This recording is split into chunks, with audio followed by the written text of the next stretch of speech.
এটাই হচ্ছে সব থেকে বড় কথা। এবং পুলিশকে বুড়ো আঙুল দেখানোর যে প্রসিডিওর, এই প্রসিডিওরটা মমতা বন্দ্যোপাধ্যায় শুরু করেছিলেন, এবং পুলিশকে দিয়ে কিভাবে অপরাধকে ঢেকে রাখা যায় তার প্রকৃত প্রমাণ কিন্তু হচ্ছে তৃণমূল আমল।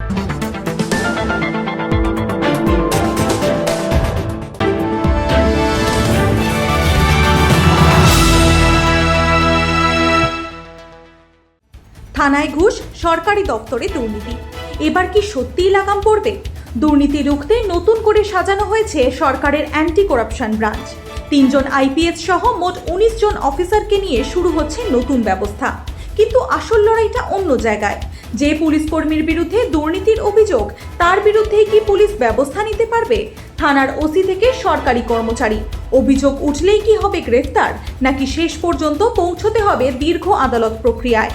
আর যখন বাংলায় ইতিমধ্যেই রয়েছে ভিজিলেন্স এবং সিআইডি, তখন নতুন এই শাখার আলাদা ভূমিকা কি? সাধারণ মানুষ কিভাবে সরাসরি পৌঁছবেন এই দুর্নীতি দমন ব্যবস্থার কাছে? 19 জন অফিসার দিয়ে কি গোটা বাংলার দুর্নীতি থামানো সম্ভব? ঘুষ নিলেই জেল, এই স্লোগান কি বাস্তবে দুর্নীতিবাজদের ভয় দেখাবে, নাকি কয়েকদিন পর এটাও হারিয়ে যাবে প্রশাসনিক ফাইলের স্তূপে? এই বিষয়ে আমরা কথা বলেছিলাম আইনজীবী শ্রমিক বাগচির সাথে। ঘুষ নিলেই জেল নতুন করে ঢেলে সাজানো হয়েছে সরকারের দুর্নীতি দমন শাখা। এসেছেন মুরলীধর শর্মার সঙ্গে নতুন 3 জন আইপিএস অফিসার।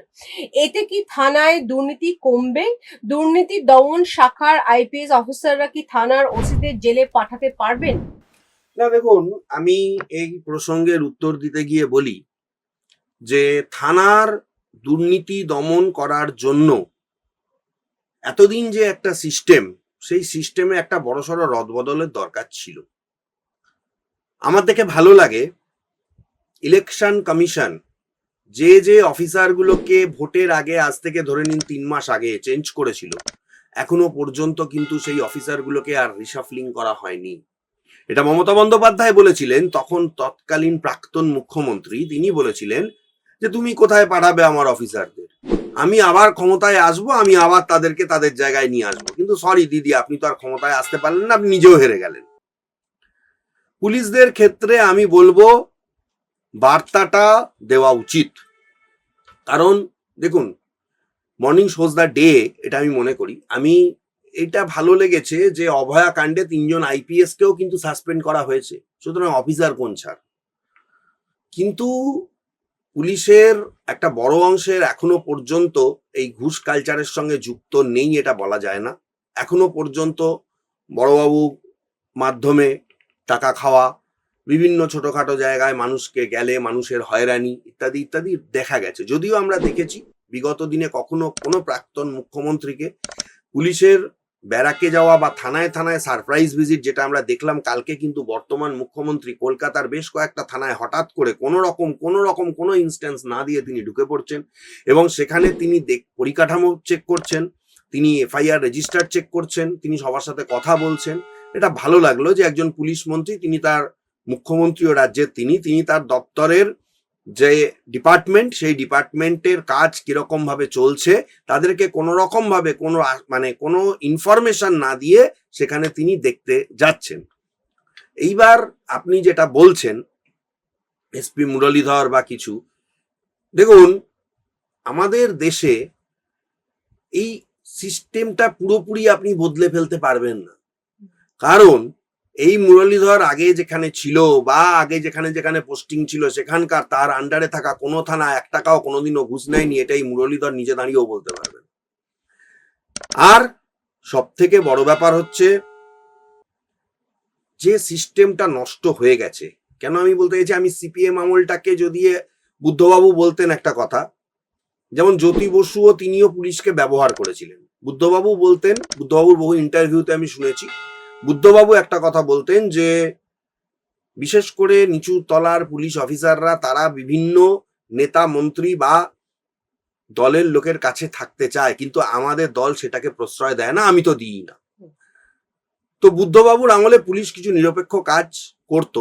এখন তার পরের যে 15 বছর, সেখানে তো পুলিশ কোনো নিরপেক্ষ কাজ করেনি।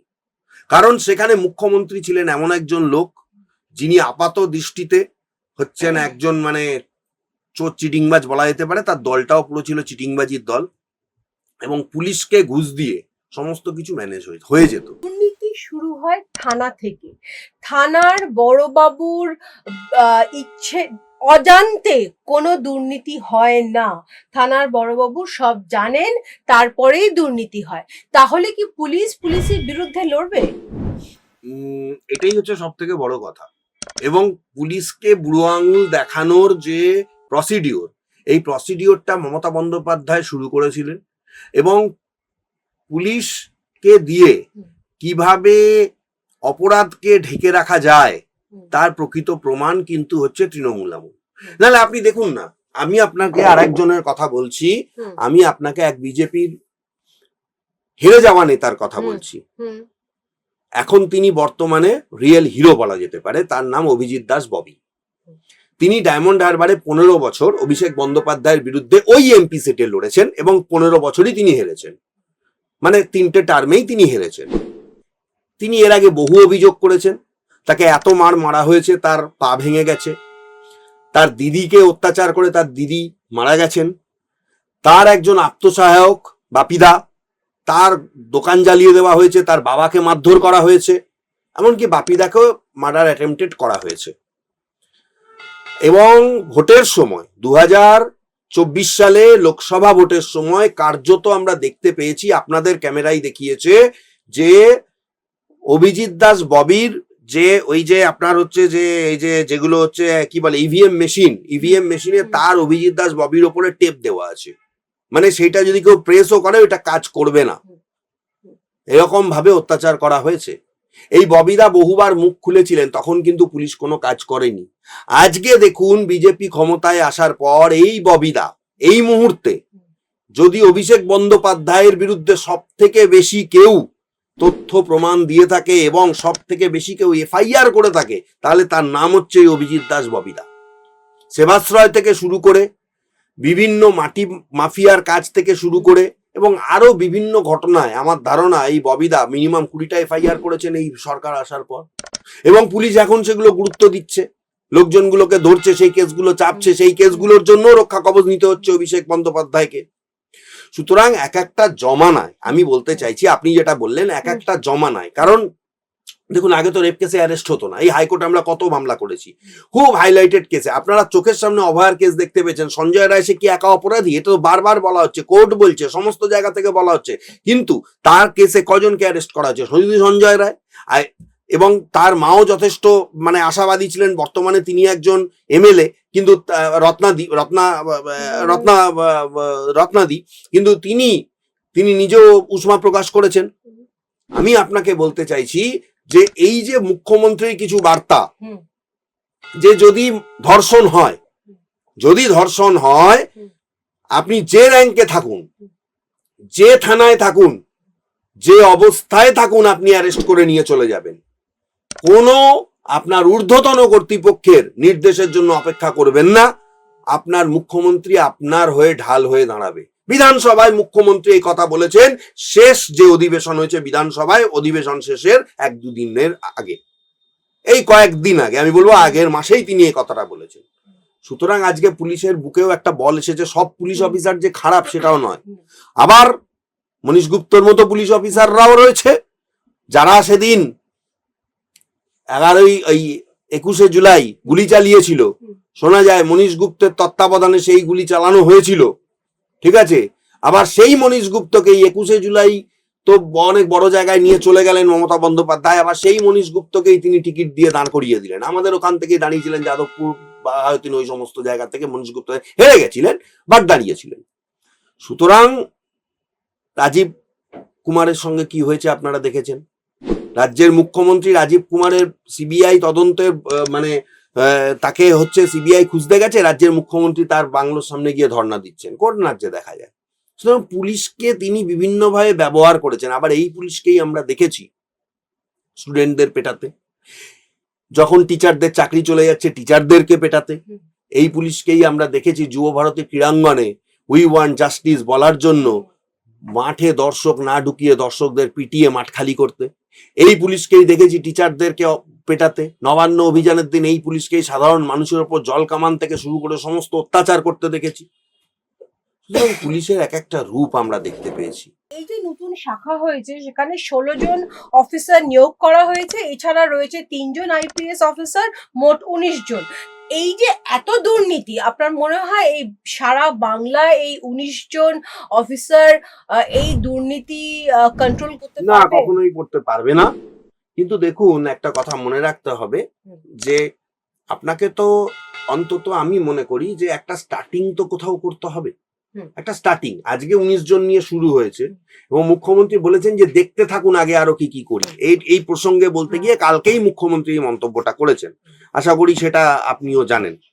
সুতরাং আমার ধারণাই 19 জনটা 99 জন 103 জনে 105 জনে পৌঁছাবে একটা সময়, এবং রাজ্যের উন্নতি হবে যদি এই ডবল ইঞ্জিন সরকার থাকে। কিন্তু এখানে আপনাকে এটাও মনে রাখতে হবে, আজকে বিজেপি শাসিত যে রাজ্যগুলো রয়েছে ভারতবর্ষের অন্যান্য জায়গায়, সেখানে বিজেপির নেতারা কি চরম সৎ? না, সেখানে কোনো অন্যায় বা দুর্নীতি হচ্ছে না বা পুলিশের মদতে কোনো কিছু হচ্ছে না, এটাও আপনাকে মনে রাখতে হবে।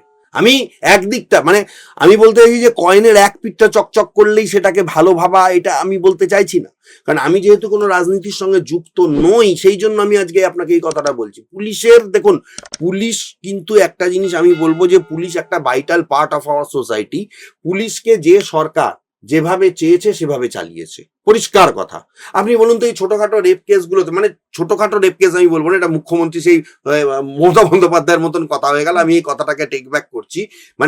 সাধারণ রেপ, মানুষের বাড়িতে মহিলারা বা গ্রামের মহিলারা রেপের মতন জঘন্যতম ঘটনায় থানায় গিয়েও এফআইআর করে কোনো কিছু করতে পারেননি। আপনার মনে আছে শাহজাহানের বিরুদ্ধে যিনি এফআইআর করতে গেছিলেন, এমনকি পরবর্তীকালে পুলিশ পিকেট বসিয়ে যে মহিলাকে ডাকা হয়েছিল, তিনি এসে বলেছিলেন যে তার ঘর বাড়ি জ্বালিয়ে দেওয়া হয়েছে এবং ঘর বাড়ি তছনছ করা হয়েছে। ইতিমধ্যেই ভিজিলেন্স বিভাগ রয়েছে, সব সরকারি অফিসে নজরদারির ব্যবস্থা রয়েছে, এছাড়াও সিআইডি রয়েছে। এই নতুন শাখার কি করা উচিত যাতে দুর্নীতির শিকার সাধারণ মানুষ সহজেই দুর্নীতি দমন শাখার কাছে পৌঁছতে পারে? দেখুন, রক্ষক যখন ভক্ষক হয় তখন কিছু করার থাকে না বেসিক্যালি। কিন্তু আমি এটা মনে করি যে পুলিশের কাজ অবশ্যই হচ্ছে যে সাধারণ মানুষের নিরাপত্তা সুনিশ্চিত করা এবং কোনো অভিযোগ পেলে সেটাকে খতিয়ে দেখে যত দ্রুত সম্ভব গ্রেপ্তার বা আইনি যা ব্যবস্থা রয়েছে এফআইআর করা, এবং যে যদি ছোটখাটো কোনো ক্রাইম হয় তাকে কশন করা ভবিষ্যতে যাতে না হয়। এবং সব থেকে বড় ব্যাপার হচ্ছে যে পুলিশের কোঅর্ডিনেশনটাও দরকার, যাতে অপরাধ করে এলাকা ছেড়ে পালিয়ে না যেতে পারে বা অপরাধ করার পর তাকে যাতে ধরা পড়ে এবং তার শাস্তি প্রদানের মাধ্যমে অপরাধ যাতে সমাজে কমে, সেই জন্য একটা দৃষ্টান্তমূলক ব্যবস্থা করা, এটাই হচ্ছে পুলিশের ভূমিকা এটা। কিন্তু আদৌ পুলিশ, মমতা ব্যানার্জির যারা পুলিশ ছিল তারা কি আদৌ কোনো কাজ করতো না? না হলে আপনি বলুন, ধোলাহাট থানার লকআপে ওই বাচ্চা ছেলেটাকে মরতে হয়েছিল কেন? ঠিক লকআপে মারা যায়নি, কিন্তু কোর্ট নিজেও পর্যবেক্ষণ করেছিল যে তাকে এত অত্যাচার করা হয়েছিল যে তার ওই রকম অবস্থা হয়েছে। আরো একটা ব্যাপার আছে জানেন তো, আমি একটা ছোট্ট করে প্রসঙ্গ বলি। এনকাউন্টার, পুলিশ যে এনকাউন্টার করে দিল, এই ঘটনাটা নিয়ে চরমতম বিতর্কের কিন্তু সৃষ্টি হয়েছে। হাইকোর্টে 3টি মামলা হয়েছে, আপনারা জানেন। আগের সপ্তাহে শনিবার হাইকোর্ট খোলা ছিল, 3টে মামলাই সেদিন গ্রহণ করা হয়েছে এবং হাইকোর্ট সরাসরি প্রশ্ন তুলেছে যে পুলিশ এনকাউন্টার করলো রেপ কেসে একজন আসামির, সেই পুলিশ কি তদন্ত করতে পারে এই রেপ কেসের? কিভাবে করতে পারে, কি করে? এবং যিনি মামলা করেছেন তাদের বক্তব্য হচ্ছে যে যদি তদন্ত সেই পুলিশই করে তাহলে ম্যানিপুলেশন যে হবে না তার কি বৈধতা আছে, এটা হাইকোর্টও জানতে চেয়েছে। এবং কেন এই তদন্তের ভার অন্য কোনো সংস্থার হাতে যাবে না, এই প্রশ্ন উঠে এসেছে। এই ব্যাপারগুলো ভেবে দেখার দরকার রয়েছে যে সর্ষের মধ্যে ভূত নেই, এই যে কথাটা বাংলায় আছে না, সর্ষের মধ্যে ভূত, অত্যন্ত অত্যন্ত লজিক্যাল কথা। আমি এটা আপনাকে এই জন্যই বলতে চাইছি যে সব ভালো, ঠিক আছে? ওই যে বাংলায় একটা কথা আছে না, যে কাউকে যদি হাতি সামনে দিয়ে হেঁটে যায় তার কোনো হুঁশ জ্ঞান থাকে না, কিন্তু কাউ যদি ওই যে পিঁপড়ে যদি কামড়ে দেয় সে মানে অত্যন্ত যন্ত্রণায় সে ছটফট করে। মানে এই ব্যাপারটা হচ্ছে এই ধরনের, যে সামনে বিশাল ভালো দেখিয়ে ভেতর থেকে আবার নেতা মন্ত্রীদের দিয়ে সেটিং হয়ে পুলিশ চলবে না তো ভবিষ্যতে, বা চলছে না তো কিছু কিছু ক্ষেত্রে। নতুন সরকার আসার পর আমাদের মাননীয় মুখ্যমন্ত্রী শুভেন্দু অধিকারী অনেক কিছুই করছেন। গুন্ডা দমন বিল এনেছেন, হেল্পলাইন খুলেছেন, জনতার দরবার তো আছেই, এখন দুর্নীতি দমন শাখা করলেন প্রত্যেক থানায়। কিন্তু যে তা সত্ত্বেও যে কোনো সরকারি কর্মচারীকে কি দুর্নীতির অভিযোগ উঠলেই সরাসরি জেলে পাঠানো যাবে, নাকি আদালতের না, প্রক্রিয়ার মাধ্যমেই জেলে যেতে হবে? একদম একদম আমি মনে করি আদালত প্রক্রিয়ার মাধ্যমেই যাওয়া উচিত। তাহলে তো বছরের পর বছর লেগে যাবে শ্রমিকদা। না, সেটাও নয়, তার ডিপার্টমেন্টাল এনকোয়ারি হোক, কারণ এটা থাকাও দরকার আছে। তাকে যে ফাঁসানো হচ্ছে না তার কি গ্যারান্টি আছে, এটাও একটা বিষয় রয়েছে। সরাসরি তাকে আপনি যে জেলে পাঠিয়ে দিলেন, দুর্নীতির আরো প্রমাণ হওয়ার ব্যাপার রয়েছে। বরং আমি বলবো যে প্রমাণের যে প্রসিডিওরটা, সেখানে যাতে যদি স্বচ্ছতা আনা যায়, কোর্ট প্রসিডিওরে যদি স্বচ্ছতা আনা যায়, আরো বেশি করে বিচারপতি যদি বিভিন্ন নিম্ন কোর্টগুলোতে এবং হাইকোর্টে যদি নিয়োগ করা যায়, তাহলে হয়তো এই বাহার প্রমাণ যে আমাদের এত পেন্ডেন্সি অফ দি কেসেস, এইগুলোর একটা বড় সুরাহা করা যাবে। শুধু তাই নয়, আমার মনে হয় যে অন্যায়ের প্রতিবাদ, মানে অন্যায়ের সঠিক কারণ খুঁজে বার করে যারা যারা অন্যায়কারী তাদেরকে উপযুক্ত শাস্তি হবে। শ্রমিকদা, ফাস্ট ট্র্যাক কোর্ট কি করছে? এই দুর্নীতি কেসগুলোকে ফাস্ট ট্র্যাক কোর্টে কেন পাঠানো হচ্ছে? জুডিশিয়াল সিস্টেম কত বছর ধরে রিক্রুটমেন্ট নেই। নতুন সরকারের কাছে তারা বলছেন যে রিক্রুটমেন্ট দরকার, তার কারণ হচ্ছে যে ফাস্ট ট্র্যাক কোর্টে অর্ধেক ফাস্ট ট্র্যাক কোর্টে অনেক জাজই নেই। সেখানে কি করতে পারেন দিনের পর দিন, সেখানে তো কি পরিমাণে ব্যাকলগ রয়েছে ওখানে। বাংলায় ফাস্ট ট্র্যাক আসলে কতটা ফাস্ট, কি পরিমাণে আদৌ ব্যাকলগ ফাস্ট রয়েছে? নয়, অনেক ধরনের, শুধু ফাস্ট ট্র্যাক কোর্ট বলবো না। কি এই পরিমাণে মুহূর্তে যদি আপনি average সিভিল বলুন ক্রিমিনাল কতটা মিলিয়ে যদি পরিমাণে ক্রিমিনাল backlog কেস ধরি রয়েছে? সারা পশ্চিমবঙ্গের, হুম, আমার ধারণা এই হাইকোর্টের ছাড়া, হাইকোর্ট ছাড়া সারা পশ্চিমবঙ্গে যদি ক্রিমিনাল কেস ধরা হয়, আমার ধারণা অন্তত 1,10,000 কেস ক্রিমিনাল রয়েছে এবং 7 থেকে 8 লক্ষ সারা পশ্চিমবঙ্গে কেস রয়েছে সিভিল কেস, হুম, যেগুলো বছরের পর বছর পেন্ডিং হয়ে আছে এবং এখনো মানুষ তাদের সঠিক বিচারের জন্য কোর্টের দরজায় দরজায় ঘুরছেন। এই জায়গাগুলোকে আমি মনে করি দ্রুত নিষ্পত্তির প্রয়োজন। লোক আদালতের মতো আরো কিছু সেট আপ বসিয়ে, ফোরাম বসিয়ে যত দ্রুত নিষ্পত্তি, যে সমস্ত কেসগুলো সেখান দিয়ে সম্ভব করাই গেলে ভালো হয়।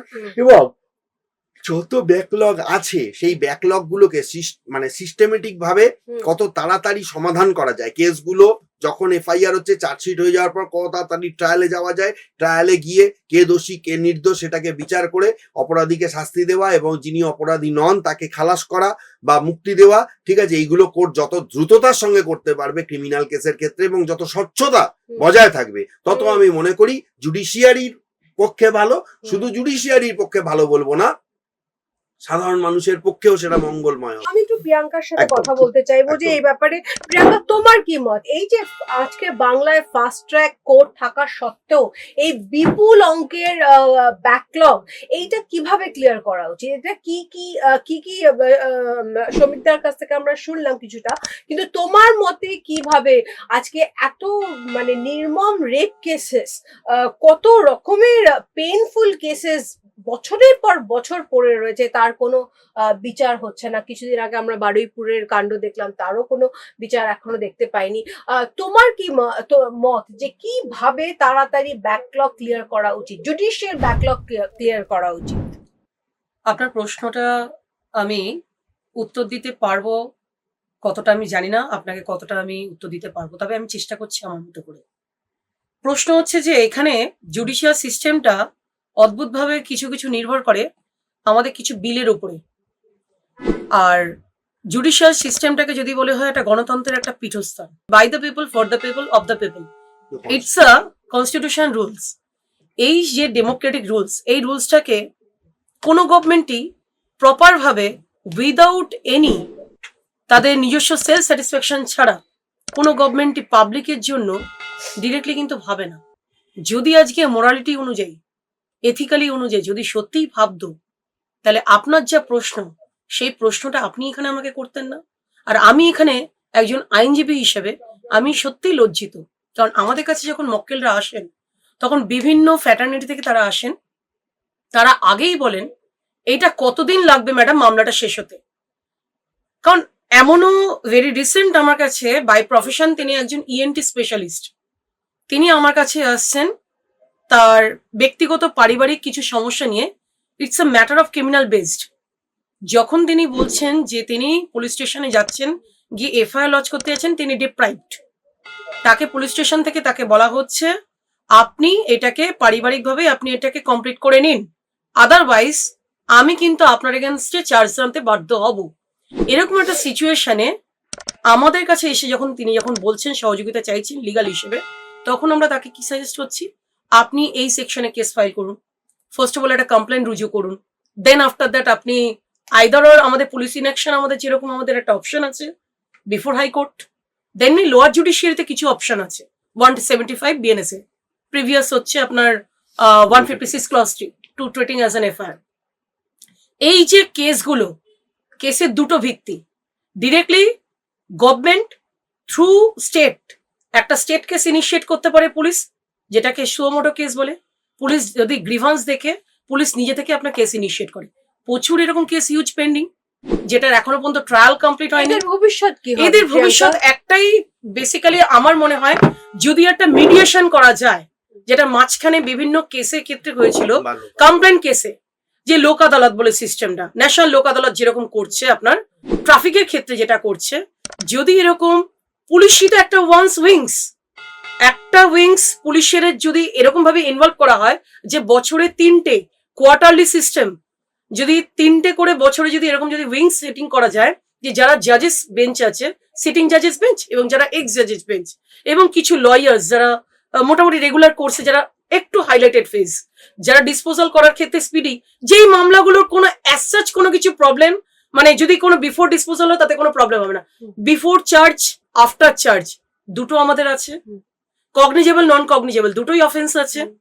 এই যে জায়গাগুলো, এটা একটা না জুডিশিয়ারি ফোরামটা খুব সত্যি কথা বলতে একটা অ্যাক্টিং প্লেস হয়ে গেছে। বেসিক্যালি ক্লায়েন্ট আসছে, they are looking for justice, they are praying for justice, road show হচ্ছে, কিছু মিডিয়া ফুটেজ হচ্ছে, প্রত্যেকে সেফার্ট অ্যাঙ্গেল থেকে তারা তাদের ব্রডকাস্টিং হচ্ছে। এটা একটা টিপিক্যাল মাইন্ডের একটা গেম, যেটা গভর্নমেন্ট খুব পলিসিটাকে সামনে রেখে দেখতেই পাচ্ছে গভর্নমেন্ট যে না, পাবলিকের মতো আসবে, বেঞ্চে মামলা ফাইল করবে, পুলিশ তার একটা উইং, স্টেট পুলিশ জানে আমি আমার মাইনে পাবো মাসোয়ারা মাইনে, আমি দেখে নেবো আমাদের পুলিশ উইংস এর হয়ে কোন লয়ার আমাদের ডিএর জন্য মামলা করছে, সেটা নিয়ে আমাদের মাথা ব্যথা। বেসিক্যালি এইগুলো নিয়ে তাদের কোনো প্রবলেম নেই, বা তারা কোনো কিছুগুলো মাথায় ধর্তব্যের মতো ধরে না। ওই একটা টেবিল মেড একটা চার্জশিট ফ্রেম আউট করলো, টেবিল মেড। এখন আমি আশ্চর্য যে বেশ কিছু কেসে, খুব ভালো স্পেশাল কেসে, যেমন এসটি কেসগুলো কি করে হয় আপনার, STF, rowdy section, anti rowdy section, NIA, NDPS, এই সমস্ত কিছু ভাইটাল উইংস, বা হচ্ছে আপনার রেপ কেসে খুব ভাইটাল উইংস, সেক্ষেত্রে এখন স্পেশাল চার্জশিট পড়ে না, অ্যাডিশনাল চার্জশিপ পড়ে না। তার মানে তুমি কি বলছো প্রিয়াঙ্কা যে সিস্টেমে গলদ, এই নতুন দুর্নীতি দমন শাখা হয়েও পুলিশের রোল কোনোভাবে চেঞ্জ হবে না, পুলিশ যেরকম ভাবে কাজ করতো ঠিক সেরকম ভাবেই কাজ করতে থাকবে? একদম, কারণ এটা হচ্ছে একটা সিস্টেমে একটা গলদ। কারণ যদিও পুলিশ এগোতে চায়, গভর্নমেন্ট সেখানে ইন্টারফেয়ার করবে, মানে গভর্নমেন্ট আর পুলিশ এটা একটা অদ্ভুত একটা প্লে, ইনার সাইড একটা গেম। আজ পর্যন্ত বাংলায় বহু সরকারি কর্মচারী দুর্নীতির অভিযোগে ধরা পড়েছে, জেলেও গিয়েছেন, কিন্তু চাকরি গিয়েছেন এমন ঘটনা খুব কমই দেখা গেছে। নিজেদের কর্মচারীদের দুর্নীতি আটকাতে সরকারকে কি করতে হবে? শুধুমাত্র 19 জনের এই দুর্নীতি দমন শাখায় কি যথেষ্ট? একদমই না, সরকারকে আরো পদক্ষেপ নিতে হবে। আমার মনে হয় ব্যক্তিগতভাবে আমি একজন আইনজীবী হিসেবে আমি এই কথাটাই বলতে চাই আপনাদের গণমাধ্যমের মধ্যে দিয়ে, যে বিগত সরকার যেই ভুলটা করেছেন, যেই কারণের জন্য এত মেজর মার্গের ভোট তার কাটিং হয়েছে, আমার মনে হয় যদি বর্তমান সরকার যদি ওই সেম যদি ফলো আপ করে, তাহলে ওনার ক্ষেত্র same thing will happen with them. না, কিন্তু সেম তো করছে না প্রিয়াঙ্কা। দেখুন, গুন্ডা দমন আইনটা, ম্যাডাম আমি আপনাকে একটা কথা বলি উইথ ডিউ রেসপেক্ট, আপনাদের media persons, with due respect, in presence of my senior learned advocate and also judicature. এবার প্রশ্ন হচ্ছে এখানে, গুন্ডা দমন বিলটাই সব কথা নয় ম্যাডাম, কি করে ইমপ্লিমেন্টেশন হচ্ছে সেটা একটা বড় ভাইটাল পার্ট। সোসাইটিতে ইমপ্লিমেন্টেশনটা একটা ম্যাটার করে। আমি লক্ষ্যে আমি বলে দিলাম আমি গুন্ডা দমন বিলটা আমি পাস করে দিলাম, তারপরে দেখা গেলো হঠাৎ করে বিজেপির, যদিও আমার এটা পলিটিক্যাল আমি নাম না নিয়ে বলাও যাবে না, আবার আমি পলিটিক্যাল মাইন্ডেডও নই, বাট একটা সামহাও কোথাও একটা মনে হয় একটা ইন্টারলিঙ্কড করে খুঁজে পাচ্ছি। বিজেপির কিছু পার্সন যেখানে ডিরেক্টলি ইনভলভড, যার জন্য আজকে ডিরেক্টলি ইনভলভড হওয়ার জন্য আমার মনে হয় কিছু গোপন তথ্য ফাঁস হয়ে যেত, যেই কারণে যিনি ওই পার্টিকুলার ছেলেটাকে এনকাউন্টার করতে বাধ্য হলো। সেটা আপার মহলের ডিরেকশন না থাকলে কখনোই পুলিশ করতে পারে না। কারণ আপনি একটা জিনিস জেনে রাখবেন, নিচুতলার ওসিকে নিচুতলার বলা হয়, মানে ইন কেস অফ আপনার পার্লামেন্টারি সিস্টেম ওসিকে অ্যাকচুয়ালি ধর্তব্যের মধ্যে পড়ে না। এসপি হায়ার র্যাঙ্ক অফিসার যারা, তারা কিন্তু অল পলিটিক্যাল মাইন্ডেড বেস, কিন্তু তারা জানে তারা যদি পলিটিক্যাল মাইন্ডেড যদি বেস আউট যদি না হয়, তারাও কোনোভাবে ওই পুলিশের কেসের ডায়েরি থেকে তারাও যে কোনো মোমেন্টে শোকজ খেয়ে তারাও কিন্তু টার্নওভার হতে পারে। আমার মনে হয় আমাদের মাননীয় মুখ্যমন্ত্রী এমন কিছু ভুল পদক্ষেপ নেবেন না যেটাতে আগামী দিনে পুলিশ প্রশাসনের দিক থেকে পাবলিক যে গ্রিভান্স সেলগুলো আছে সেগুলোকে অ্যাক্টিভেট করা হোক, আর হচ্ছে যেগুলো ফলো আপ করতে বলা হয়েছে নাম্বারগুলো, হেল্পলাইন নাম্বার পুলিশের তরফ থেকে, সেই নাম্বারগুলোকে ঠিকঠাক মতো যদি সার্ভিস দেওয়া হয়।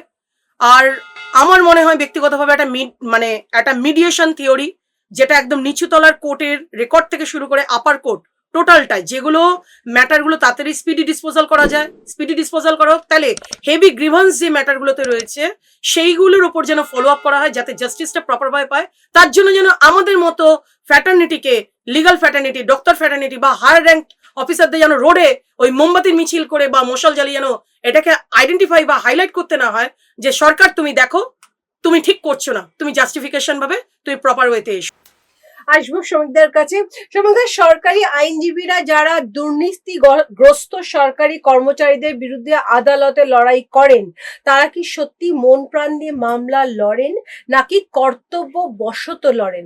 অন্যদিকে আপনার মতন আইনজীবীরা যারা দুর্নীতির অভিযোগে অভিযুক্ত সরকারি কর্মচারীদের হয়ে মোটা পারিশ্রমিক নিয়ে আন্তরিকভাবে লড়াই করেন, তাদের কাছে কি সরকারি আইনজীবীরা অনেক সময় হেরে যান? না দেখুন, এগুলো অত্যন্ত পার্সোনাল একটা আপনি প্রশ্ন করেছেন।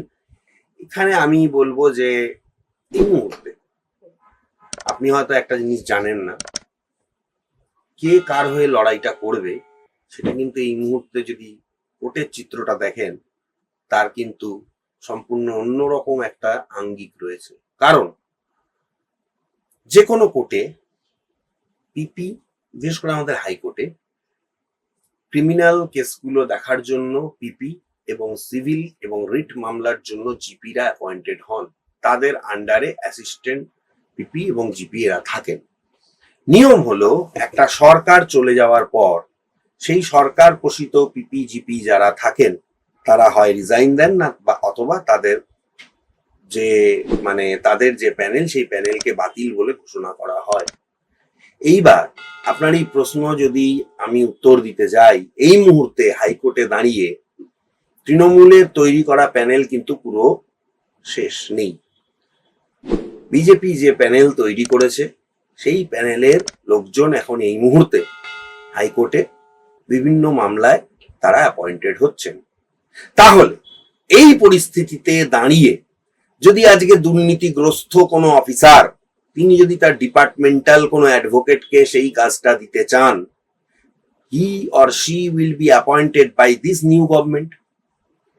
সুতরাং এবার সে কি স্ট্যান্ড নেবে, সে ঠিক বলবে না ভুল বলবে, সেটা কিন্তু সময়ের অপেক্ষা, এবং এর উত্তর একবারেও দেওয়া সম্ভবপর নয়। আর আমাদের মতন কথা বলছেন যে মোটা পারিশ্রমিক বা কিছু, কিন্তু আমরা বলেছি আপনারা আন্তরিকভাবে লড়েন, আপনারা আন্তরিকভাবে লড়েন। পারিশ্রমিকটা বড় বিষয় নয়, পারিশ্রমিকটা অবশ্যই এটা এই হাইকোর্টে, আমি আপনাকে একটা কথা বলি, আপনি পারিশ্রমিকের কথাটা তুলেছেন বলে আমি বলবো, এই হাইকোর্টে কিছু মানুষের খারাপ কাজের জন্য কিছু মানুষ কি হয়েছে, প্রফেশনটাকে এত নিচে নামিয়ে দিয়েছে, যার জন্য ভেরিফিকেশন অফ ফিজেস তৈরি হয়ে গেছে। আপনি যান অন্য কোনো একটা হাইকোর্টে, আপনি পার্শ্ববর্তী কটক হাইকোর্টেই যান না, আপনি পাটনা হাইকোর্টে যান, আপনি দিল্লিতে যান, সুপ্রিম কোর্ট ছেড়ে দিলাম, আমি দিল্লি হাইকোর্ট, অন্যান্য দিল্লি ডিস্ট্রিক্ট কোর্ট বা সুপ্রিম কোর্ট, সেখানে যে পারিশ্রমিক অ্যাডভোকেটরা নেন সেই পারিশ্রমিক কিন্তু এখানকার জুনিয়র যারা অ্যাডভোকেট বা যারা স্ট্রাগল করছে তারা কিন্তু দাবি করতে পারেন না। কিন্তু